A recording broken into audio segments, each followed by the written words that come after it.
already had so much brain damage that likely your prefrontal cortex acts like a teenager. Mm-hmm. So it's exactly that. You tell me not to do something, I'm going to go do it. Say less. I'll do it. Right.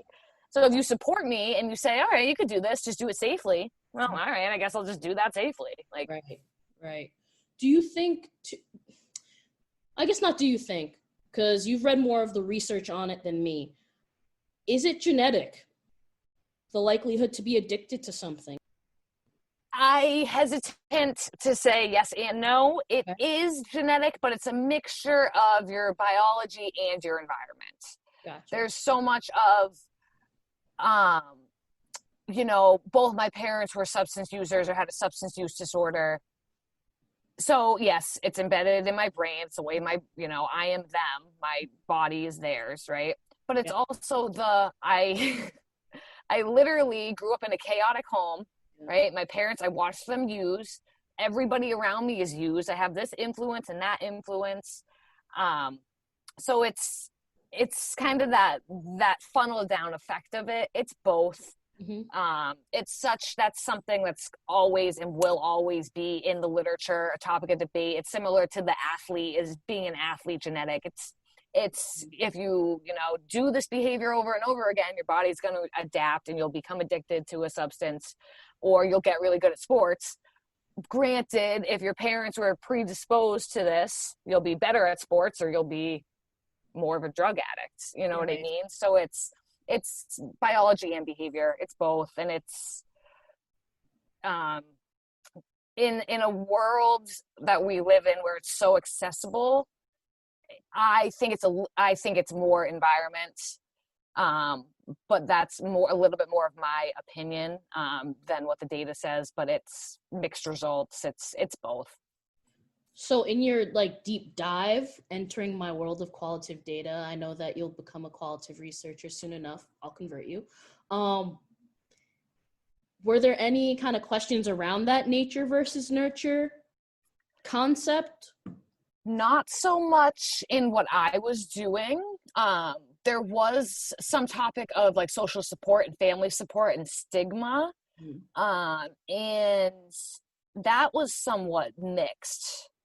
Mixed results in terms of my sister supports me being on methadone. She thinks it's a good thing for me.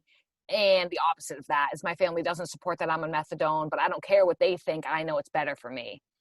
So we see a lot of that, that coping of, well, I know I need to be on this. I'd rather be on methadone than be using heroin, that we see individually. But in terms of family social support, from my qualitative, from the 15 people, I think it was 17 people we had interviewed. That's solid. It was mixed. Yeah. You did the transcribing? Yeah. No, I did not transcribe. I give all that credit to Matt Sullivan. All right. Well, I can't call you a true qualitative researcher. A part of it is you have to transcribe hours and hours. Word for word. Yeah. No, that's why I like numbers. I'll get you. Don't worry. I'll get you yet, because now you've delved into it. You're the black and white of it. I explore the gray area. Delve in the gray area. You tell me 2 + 2 is 4, but I'll give you why 2 + 2 is 4. You're right. You are right. Philosophical. I'm just telling you. Don't worry. You'll get there. You'll get there. I'll get there. So I kind of want to get into background more about you, because this is your niche. And what I love about health promotions is the vast health topics that can be explored and we still be health promotions. I consider myself a health promotion researcher. I would label you as a health promotion researcher. However, we do totally different things. Not too far off, everything's integrated. And what I love that you say is your health is your life. So at the end of the day, we're just looking at people's lives. Mm-hmm. You look more at substance use, misuse. I look more at physical activity, health behavior change, and I look at that theory. Mm-hmm. What got you into substance use, and or more so researching substance use, and what made it stick? So I have always kind of been in an environment where substances were there. They were always around, and it was always, you know, kind of a hush hush. You do that there, I'll do my thing here. And then when I started getting into college, started my sophomore year, I had my first friend die of an opioid overdose. And that was a real slap in the face. That was a real like, oh, this is real. This is really real. And then a year later, I had another friend die of an opioid overdose. And that one really opened my eyes. And I said, I need to do something. Yeah. And I, at that point, was still planning on just getting an undergrad. I was phys ed and health ed undergrad. And I went to school to get a job. You know, I was 18. I said, I want to be a teacher. I like health. I like fitness. I like sports. I'm here to get a job. And then, you know, come my senior years, and really I was like, I think I want to do more. I have no idea what I want to do, but I don't think I just want to be a teacher. And that's no discredit to teachers. Teachers run the world. Run the world. And like I said, that's what I've always wanted to do, is be a teacher. So no discredit to that at all, but I knew I wanted to do more. And so I looked into the health promotion program at Springfield College. Luckily, it was an easy transition, did my undergrad there. So it was, you know, you're in. And that's when I really caught on to research. And Dr. Elizabeth Mullen was such a good professor, and she had so much passion for what she did. I just linked onto it, and I was like, this is awesome. And I want to learn more about substance use prevention and what I can do to not have somebody's best friend overdose and die. And because for so many people, it's, oh, yep, you know, that happened to me too. Yep, I know somebody. And if you don't have somebody, unfortunately, you know, who has died from it, you know, somebody who has overdosed from it or gone to treatment for it. It's so predominant in the society. Everybody knows somebody. And so that's what kind of got me on that path. And then I did my thesis. Originally, I really wanted to do it looking at opioid and substance use prevention in high schools to see if that influenced opioid overdose rates in the county. But it was just like it was like a dissertation project, because I go big or go home. I was graduate in 2 years. I wanted to graduate in 2 years. So I switched it to alcohol abuse, misuse in college students. And I stratified it by athlete and class. But it was still focused on a prevention, education intervention. So it was still behavioral intervention based. And that's really where I got like linked up with my advisor from UCONN and into behavioral interventions for substance use disorders. And that's kind of where the world opened up, and the world was my oyster, and I could just find what I wanted to do, where I wanted to do it, and with the people I wanted to do it with. And it just, here we are. Honestly, like so what's really cool about our friendship, you're my academic soulmate. That's what God. Because really, like, we just click when it comes to like research, when it comes to topics. But we both went to undergrad together. I was a year ahead, but we never interacted prior to grad school. Nope, that's correct. Probably a hey, what's up? But yeah, I was like, oh, I recognize that person. But yeah. Prior, we never really interacted. You knew the same people I knew people you knew, but we never interacted on like even a friend level, like acquaintance. But it's like the Springfield way. Like if you're from Springfield or you went to Springfield, like you're cool. You're So I just remember when I made the decision to go back from my master's and like hearing your story and your journey of like what led you to, I'm going to go for my master's in health promotion. How different it was for me, where my road was a little bit more windy as far as like, I want to educate people, but I want there to be, I need to marry the concept of multiple dimensions. It's not just about physical. You have to focus on your mental, your emotional, all these other factors. I just remember when we were at registration, because we were a cohort of 2. The dynamic duo, but I just remember being like, oh, what do you want to research? Because I knew I wanted to research something to do with relationships. which is just so funny to me, because like it's health promotion, but I was like, no, I want to know relationships. Like, does building rapport between doctors and patients increase health outcomes? Does building rapport between teachers and students increase health outcomes? That sort of thing.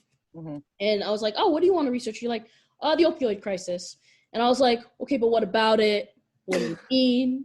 I'm with you. You know what I mean? But that just shows how different we are, even in our, like, I was already questioning. I was entering the gray area of qualitative. I'm like, okay, why? What type of opioid crisis? What type of studies is, like, you know what I mean? Like, into it. So I just think it's interesting. And I think that it's not uncommon that people enter their professions because of an event that just shifts you. And for you, unfortunately, it was a negative event multiple times, unfortunately. But like you said, it's still a prevalent thing, because you are like many individuals in this country even who know someone who they really cared about who was lost to big pharma. Because opioids are prescription. OxyContin, it's rampant in Connecticut. And like, you look at Stanford, you look at all these cities, like, it's rampant. New Haven. And that's where I do all my research out of, is New Haven. Like, and it's, people think New Haven, they're like, oh yeah, Yale. And it's like, yeah. Oh, but what's cool about that, or not cool, I guess cool isn't the word I want to use, but I remember when I was a student ambassador and doing tours, and a lot of parents coming on campus and being like, is it safe? Is it like, safe? It's You're in Springfield. Like, is it safe? And I'm like, well, it's a city. And I'm like, if you look at most Ivy League schools, they're in cities. They're in Harvard city. And Boston. Right. Yale's Browns. in Haven. Browns in Providence. You look at the crime rates of most Ivy Leagues. Chicago has like half the Ivy Leagues in the U.S. So, like, it's interesting how, like, intersectionality, is it safe? You know, and it's like, well, it's a city. And if you do the wrong thing and you're not smart, harm can occur. Right. You know? So how can we take a harm reduction approach when your student comes on campus to not put themselves in peril? Right. So, and ironically, Springfield College does the opposite. They say, oh, it's midnight, everybody go home. Right. Yeah, drunk 18-year-olds aren't going to go home. They're going to go walk the streets because they're drunk and bored. Like, no. That's the opposite. And that's where we see kind of that social ecological model of policies at a low base all the way up. And that's similar to like needle exchange programs. It's like, if this policy was in place and it was effective, run with it. But like, the federal government doesn't support needle exchange policies because they think it's more harmful than not. And it's like, look at the big picture and the trickle down effect of how government, federal policies affect community policies, affect interpersonal, and then it affects you. And that's how it happens. Listen to science. Listen to science. Well, hashtag facts. Hashtag facts. That kind of makes me think too, how you're talking about, you know, okay, we're going to break up this party, but if we provided a safe place for people to do it. Do you remember how there used to be a drunk tank or respite? Oh my gosh, yeah. Like, it's kind of that step before sending a student to the hospital. Is wildly intoxicated to a point in which it's dangerous. Like, their blood alcohol level or blood alcohol content is at a dangerous level where they could die.